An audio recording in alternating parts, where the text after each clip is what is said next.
Bem-vindos para mais um vídeo do meu canal de filosofia.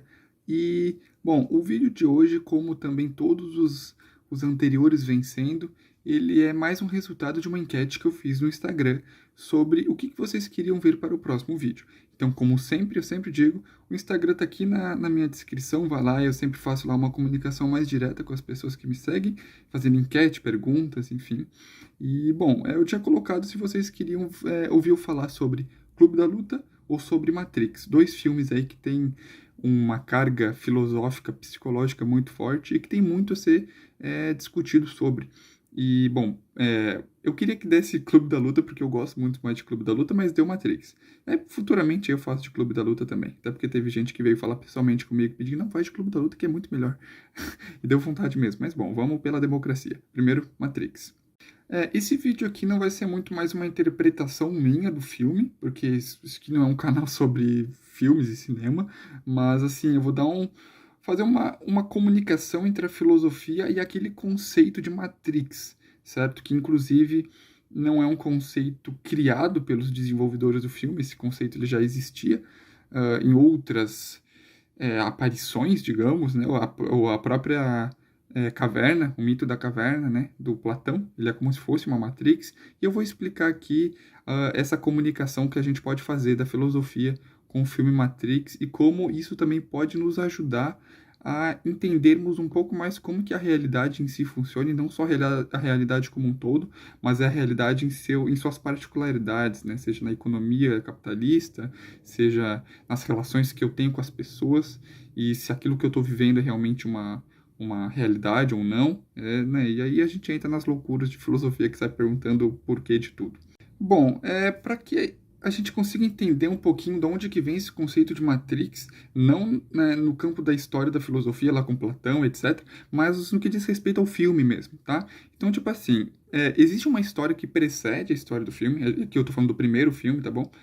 Que precede, que não, a gente não vê no filme, mas que existiam, acho que, se não me engano, histórias em quadrinhos, era um desenho, mas é como se fosse um prelúdio àquilo que acontece no filme. Que é o seguinte, existia lá um mundo normal, como é hoje em dia, e aí tiveram guerras e o mundo acabou e as máquinas tomaram conta. Só que como as máquinas precisavam de energia para sobreviver, e acho que por causa da guerra, se eu não me engano, tá bom? Faz muito tempo que eu vi essa história. Por causa da guerra, subiu uma nuvem escura no céu e não chegava mais a luz do sol, então as máquinas não tinham de onde tirar a energia. Elas tiveram uma ideia que era escravizar os seres humanos, os que sobreviveram, em umas cápsulas, daí deixando eles desligados lá, gerando calor, vivos, mas gerando calor, para abastecer a energia das máquinas. E, bom, essas pessoas que ficaram ali dentro das cápsulas estavam com meio que uma espécie de chip na cabeça, estavam dormindo, né? Mas esse chip fazia com que eu digo assim, na cabeça das pessoas que estão ali, elas estivessem vivendo a vida normal delas. Ou seja, elas estão vivendo uma mentira, porque a verdade é elas estão lá presas, gerando calor para as máquinas, certo? É isso que acontece. O filme é isso, né? Se trata dessa realidade que na verdade não é realidade nenhuma. E esse é o conceito de Matrix, que a gente está vivendo uma coisa, mas que na verdade é uma mentira, que a verdade está por trás disso disfarçada. Todo mundo já viu em algum lugar, seja num meme, seja numa imagem, ou até mesmo as pessoas que viram o filme, porque, né, hoje em dia o filme é muito difundido, eu acho que a maioria das pessoas já assistiu esse filme. Se tu nunca assistiu Matrix, cara, pelo amor de Deus, vai assistir. Matrix sabe, é um dos filmes, assim, que a gente tem que necessariamente assistir em algum momento da vida, sabe? Então, vá assistir Matrix. Bom, continuando. A gente já viu, em algum lugar, aquela imagem clássica eu não me lembro o nome dele, é Morpheus, né? Estendendo as duas mãos pro Neo, pro Keanu Reeves lá, né? Perguntando se ele quer continuar naquela realidade falsa ou se ele quer sair da Matrix. Né? Então, em cada uma dessas mãos tinha uma pílula vermelha, a pílula azul. Se ele tomasse uma, ele continuava naquela mentira. Se ele tomasse a outra, ele ia com eles embora e tentava salvar o mundo. Certo?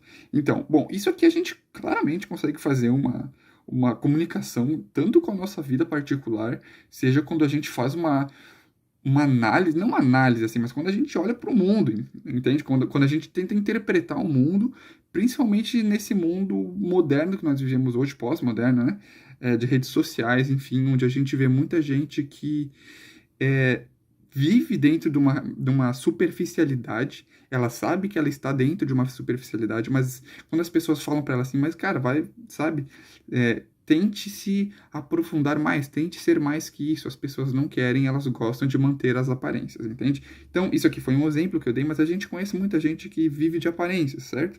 E quando vem alguém para dar um conselho, ela fala, não, mas é muito mais fácil viver de aparências. Né? Porque se eu for mostrar quem eu sou, quem sabe as pessoas não gostem de mim. Então ele prefere continuar naquele ramo falso, desculpa se eu bati no microfone, falso, e do que sair e viver algo que seja mais autêntico, mais verídico. Bom, gente, agora para começar de fato a fazer a comunicação com alguns momentos da história da filosofia que a gente consegue ver bem a Matrix dentro daquela interpretação filosófica. Eu vou falar de dois, a princípio é dois, tá? Mas assim, se vier mais um na cabeça eu falo. Porque vocês sabem aqui no meu canal, eu não escrevo nada, não tem roteiro, eu chego falando na espontaneidade mesmo, por isso que às vezes fica muito grande o vídeo, porque eu começo a falar, enfim. Mas vamos lá. Platão, né? O mito da caverna. O que é o mito da caverna de Platão? A gente aqui já está cansado de saber o que é o mito da caverna, né? Se tu alguma vez já concorreu para vestibular, tu tá cansado de saber o que é o mito da caverna, seja porque tu viu algum vídeo de professor de pré-vestibular no YouTube, seja porque tu fez cursinho pré-vestibular, né? Sempre, quando a gente estuda para provas, enfim, o que mais cai em prova de filosofia é o mito da caverna. Eles enchem o saco com isso. Mas enfim, vamos lá. O que é o mito da caverna? Para quem ainda não sabe. Se tu vive dentro de uma caverna e ainda não sabe o que é o mito da caverna, é o seguinte: tem pessoas lá dentro de uma caverna que estão com o pescoço e com os braços, as pernas presos, que ficam sempre olhando para o interior da caverna. E nesse interior da caverna tem uma parede, certo? Nessa parede é refletido luzes e sombras ali, das pessoas que se movimentam do lado de fora da caverna, porque tem uma fogueira, quando as pessoas passam, gera uma sombra na parede da frente, certo? Isso que é o mito da caverna. As pessoas que estão ali dentro acham que aquelas sombras, que aquelas luzes, que aquelas coisas que aparecem ali naquela parede, é tudo que existe, é a realidade. De repente um consegue soltar e ir lá pro lado de fora, na caverna. Daí ele chega lá e fica abismado, mas que porra é essa aqui que eu a vida inteira achei que o que era real era o que estava lá dentro, agora eu cheguei aqui, na verdade a realidade é isto. Ou seja, ele se convence de que a vida inteira viveu numa mentira e que agora ele acabou de sair para aquilo que realmente é a verdade.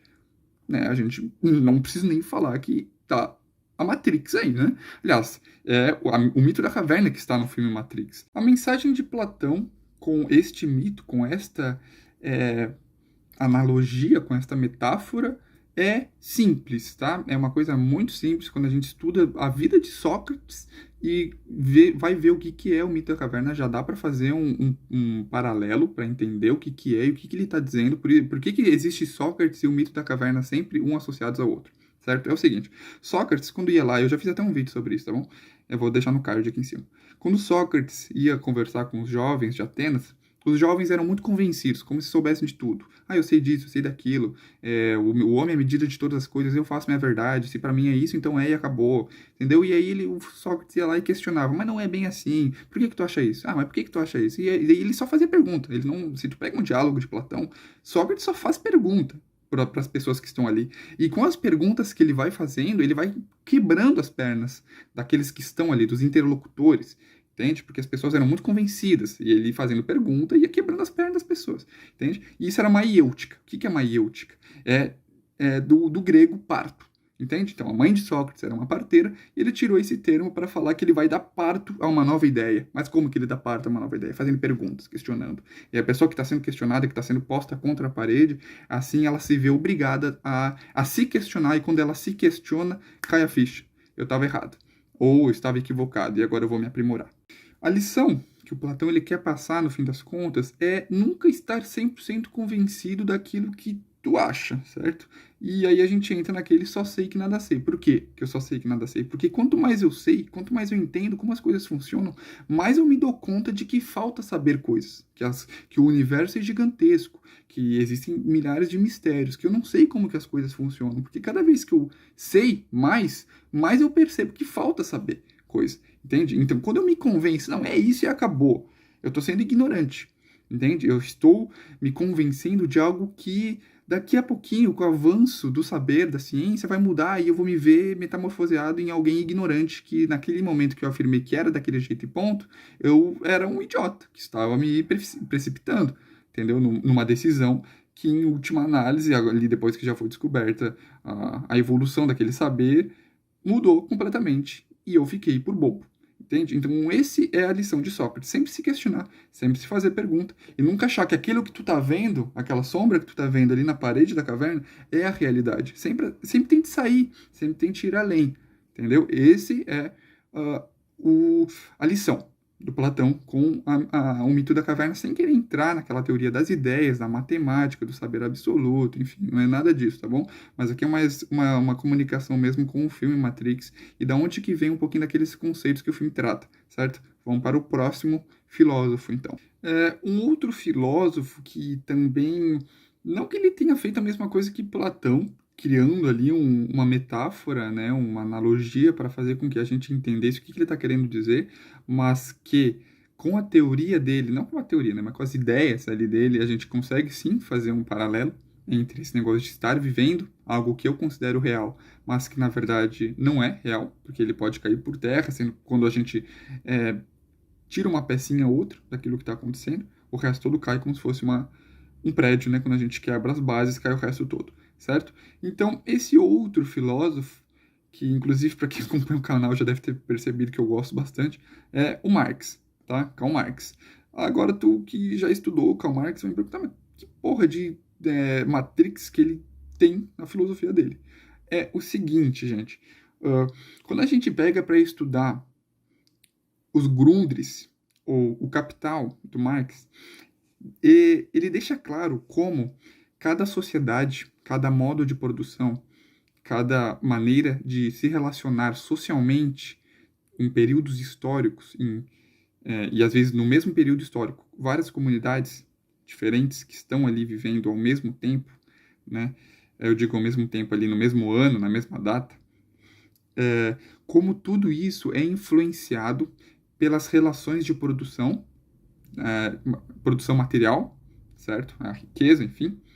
Sendo que riqueza também é um conceito muito que diz respeito às formas que a gente vive, às formas de sociedade que a gente está imerso. Então, riqueza para nós aqui é ter muito dinheiro, só que riqueza para as pessoas que viviam na época do feudalismo era outra coisa.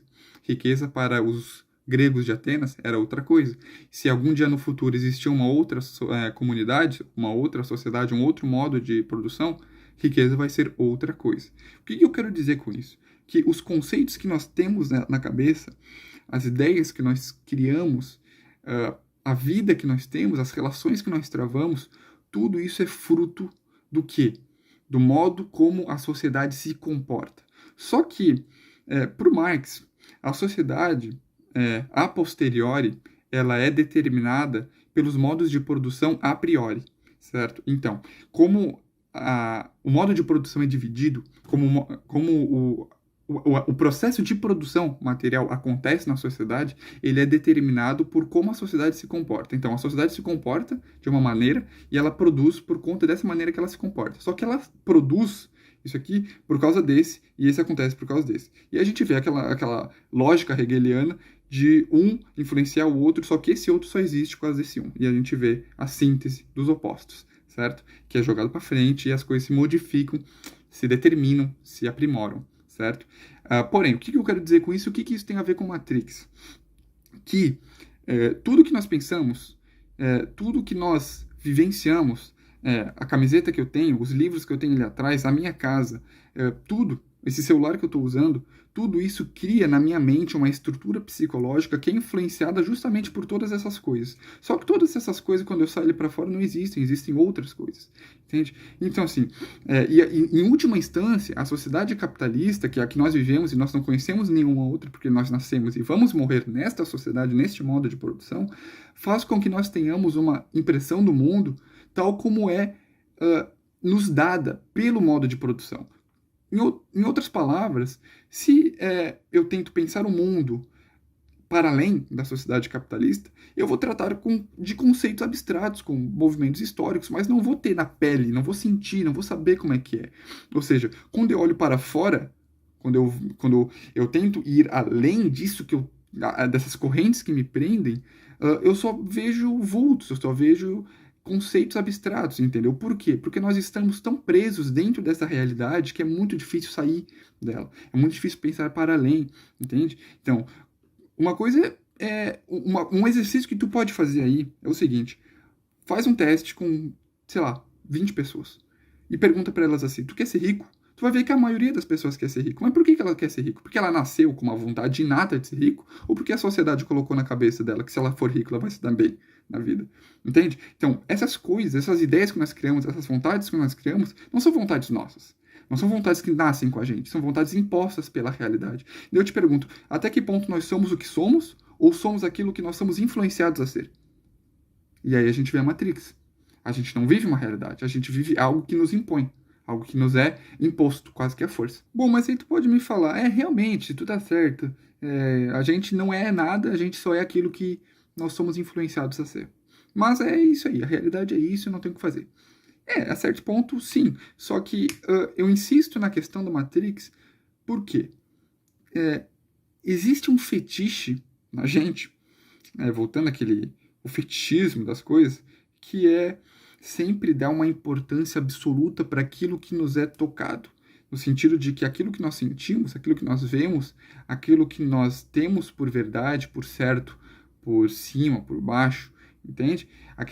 Os conceitos que nós criamos na mente não são conceitos que nascem com a gente ou que dizem respeito necessariamente à realidade ou como as coisas são em si, mas sim a como as coisas funcionam, não porque elas funcionam assim desde sempre, vão funcionar assim desde sempre como se fossem leis naturais eternas, mas que elas são daquela forma porque elas não são impostas pelo modo de produção de riqueza, pelo modo de como a sociedade se produz, como a sociedade se reproduz nas suas relações, nos seus intermédios, entende? Então, no momento que a gente quebra esse modo de produção, essa sociedade, a gente quebra todos os conceitos que nós temos na mente e a gente refaz o ser humano.